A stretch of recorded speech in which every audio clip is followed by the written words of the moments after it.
Hi guys, welcome to How to Solutions YouTube channel. In today's video, I am going to show you how you can add collaboration in Instagram post. Before getting into this video, must subscribe to our YouTube channel and click on the bell icon. So the first step you need to follow is to open Instagram, and then you need to click on your profile picture in the right bottom corner, and then you need to click on the plus icon in the bottom and select any post and click on next.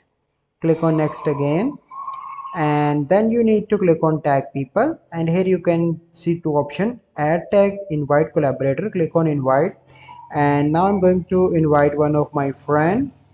Okay, so now it is tagged. Then you need to click on the tick mark in the top right, and then you need to click on tick again.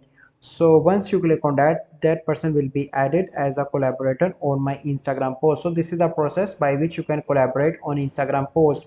I hope you find this video helpful. If you find this video helpful, you should like this video, and if you're not subscribed to our channel, you must subscribe to our YouTube channel.